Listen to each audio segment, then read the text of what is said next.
दोस्तों आज इस वीडियो में हम लोग सीखेंगे कि कैसे हम लोग डिस्क्रिप्टिव टाइप आंसर को अच्छी तरह से लिख पाएंगे इफ़ेक्टिवली, ताकि हम लोग एचपीएससी के जो एग्ज़ामिनेशन है उसमें अच्छा स्कोर कर पाए। आप लोग जान ही चुके होंगे कि आप लोग कट ऑफ के पार है या नहीं है, सब कोई अंदाज़ा लगा रहे हैं और बहुत सारी वीडियो अवेलेबल है, तो आप वहाँ से चेक करके देख सकते हैं कि आप कट ऑफ के पार हैं या नहीं है। तो चलिए शुरू करते हैं ये वीडियो।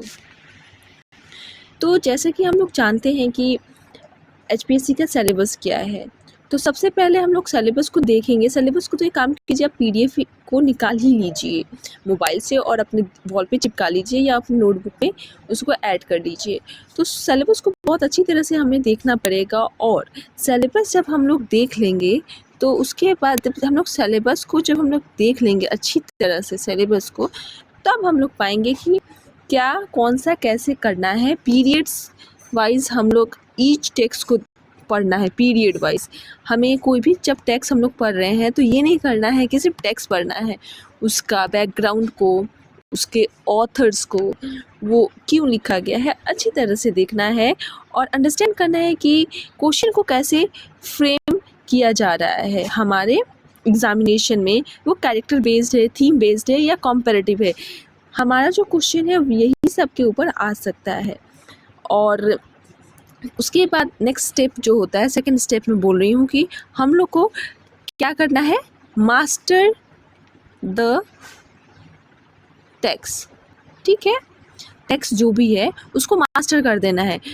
ओरिजिनल टेक्स्ट को पढ़ना है, सिर्फ समरी पे रिलाई करने पर नहीं होगा। अगर आप लोगों ने अपने मास्टर्स में या ग्रेजुएशन के टाइम में पढ़ा है तो अच्छा है, बट प्लॉट को, स्ट्रक्चर को, मेन कैरेक्टर को, मेजर थीम्स को, सिंबल्स को अच्छी तरह से पढ़िए। और उसके बाद जो इम्पॉर्टेंट कोट्स होते हैं हमारे टेक्स्ट से रिलेटेड, उसको याद कर लीजिएगा अच्छी तरह से, ताकि आप एग्ज़ाम में उसको ऐड कर पाएँ और उसको अपने आंसर में अच्छी तरह से लिख पाए। ताकि क्या होगा, आपके आंसर को एक अच्छा इम्प्रेशन मिलेगा, ताकि जो चेक करने वाला होगा वो अच्छी तरह से चेक कर पाएंगे। तीसरा जो मेन पॉइंट होता है वो है प्रैक्टिस आंसर राइटिंग। अब अपने आप आंसर को लिखना स्टार्ट कर दीजिएगा, ठीक है, ताकि आपको प्रैक्टिस हो, ताकि आपको पता चले कैसे क्वेश्चन आएंगे। हालांकि हमारा प्रीवियस ईयर क्वेश्चन पेपर नहीं है, पर आप रिलाई कर सकते हैं मेजर थीम्स पे, कैरेक्टर्स पे, क्या क्या इशू है वो टेक्स्ट में उठाया गया है। जैसे कि आप लोगों को क्लियर आर्ग्यूमेंट, यहाँ पे आप जो भी कुछ लिख रहे हैं तो आपको जो आर्ग्यूमेंट जब आप देंगे तो उसको क्लियरली लिखना है, ठीक है, एविडेंस बेस्ड लिखना है। एविडेंस बेस्ड लिखना है कि आप लोग जो लिख रहे हैं, आप लोग जो बोल रहे हैं, क्या वो सच में सही है। तो इसके लिए आप लोग को जो इम्पॉर्टेंस लाइंस हैं, इम्पॉर्टेंट लाइन को बहुत अच्छी तरह से अपने टेक्स्ट में वहाँ पे शो करना पड़ेगा कि हाँ, ये टेक्स्ट में ये एक्ट में ये ऐसा बोला गया है इस कैरेक्टर ने, तो हम ये बोल सकते हैं कि ये ऐसा है, ठीक है। और याद रखिएगा कि हम लोग को अच्छी तरह से अपने आंसर में लिंक इस्टेब्लिश करना है कि हाँ, ये चीज़ ऐसा है, वो चीज़ ऐसा है।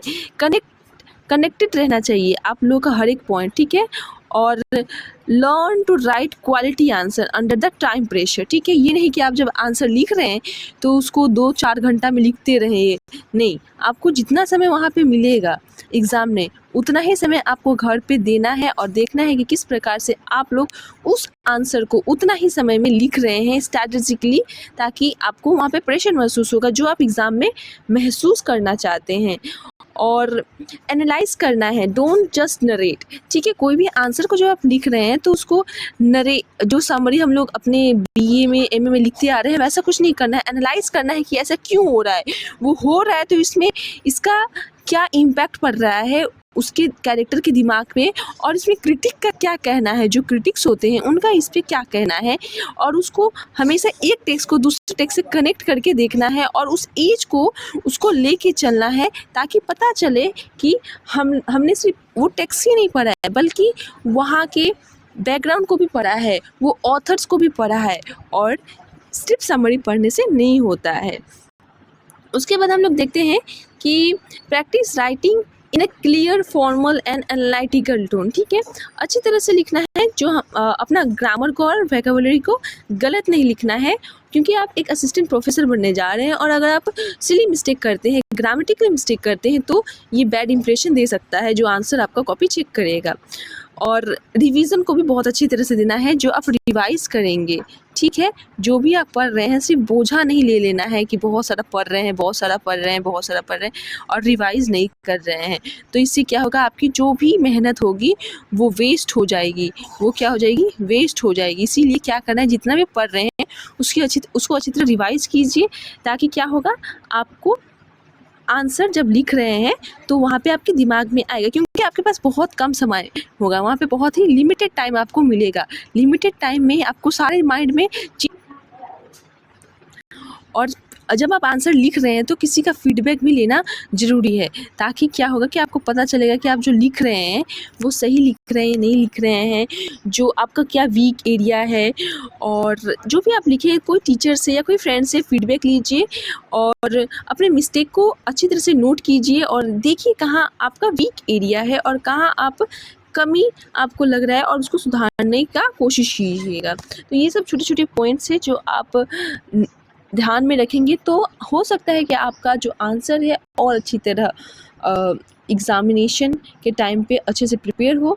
याद रखिए, कोई भी क्वेश्चन आता है उस क्वेश्चन को करने के लिए आपको 2 मिनट लेना है, सोचना है, और उस सोचने के बाद आप वो जब आंसर वो लिख रहे हैं तो आपके माइंड में होना चाहिए कि मुझे ऐसे ऐसे लिखना है। पहले से ही रैंडमली स्टार्ट नहीं कर देना है लिखना, बट आपको जब लिख रहे हैं तो आपको पता होना चाहिए कि आप इसके बाद ये लिखने वाले हों।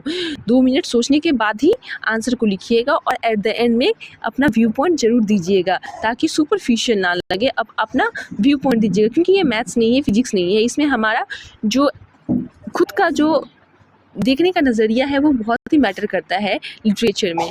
तो आशा करती हूँ आपको ये वीडियो पसंद आई होगी तो आप लाइक कीजिएगा, कमेंट कीजिएगा, शेयर भी कीजिएगा अपने दोस्तों के साथ। तब तक के लिए धन्यवाद, बाय बाय, टाटा।